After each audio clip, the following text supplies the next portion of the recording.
She died 2 years ago. But last week, I saw her in my room. Her eyes were wide open. Her feet didn't touch the floor. She smiled and whispered, "Hugo, you buried me like an animal." That night, my light bulb shattered. And when I blinked, she was gone. But her shadow stayed. My name is Hugo. I grew up in Noli, a small village in Anambra State. Our house was made of mud bricks, with a rusted zinc roof. I was the firstborn. My sister Chika came 2 years after. She was born under strange conditions. Mama said the midwife fainted during birth. The lanterns blew out by themselves. From the start, people whispered she was not ordinary. Chika was quiet, always alone. She talked to things nobody could see. Sometimes, she'd stare at the sky and say, "They are coming down again. Can't you see the red snake?" I laughed it off, she was just my weird little sister. But one morning, we found a chicken dead in her mat. Neck twisted. Eyes gone. Mama beat her, but Chika said, "It's not me. It's the night man." One evening, Mama invited Pastor Enduka from the next village. He came with a bell, olive oil, and his Bible. He touched Chika's head. She started shaking. Then laughed. Not a child's laugh. It was deep. Grown. Ugly. Pastor dropped his bell and ran. He never came back. After that, Papa warned. No more prayers. No more visitors.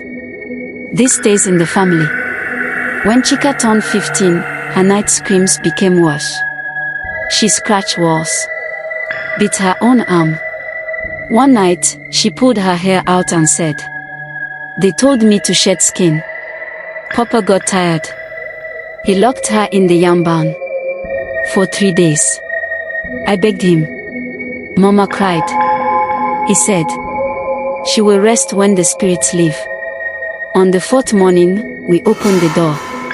She was there. Still. Cold. Eyes open. Looking at nothing. The elders refused her burial in sacred land. She's cursed, they said. Papa buried her behind the cassava farm. No prayers. No cloth. No cross. Just soil. Mama refused to speak for weeks. And me. I stopped dreaming altogether. I left the village, moved to Onitsha. Started life again. Worked as a mechanic. Rented a small room. No ghost. No whispers. Just noise and sweat. Until last week. I found a drawing under my bed. Charcoal on the floor. A circle with 2 eyes inside. It was her drawing. The same style. Then, the lights flickered.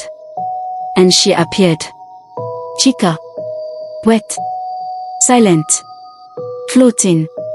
Every night after that, she returned. She'd sit on my chair. Brush her hair with her fingers. Humming that same song. One night, I heard water running. I opened my bathroom. She stood under the dry tap. Smiling. Her voice echoed from the walls.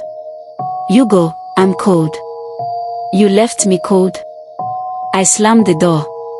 But the humming continued for hours. I called Mama. She cried over the phone.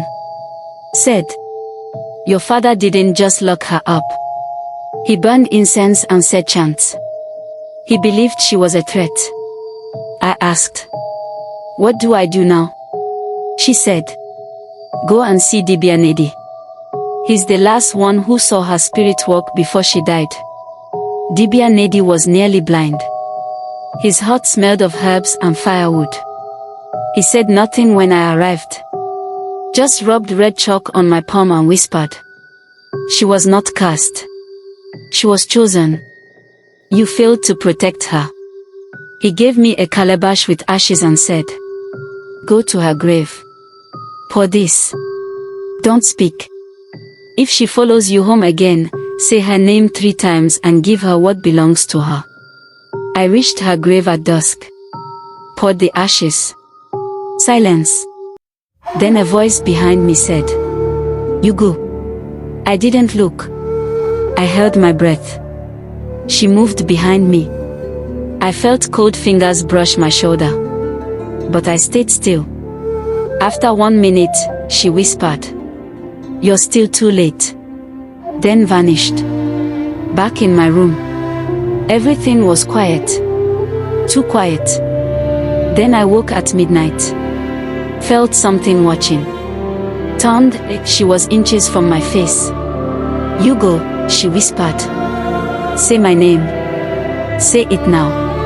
I whispered, "Chika, Chika, Chika."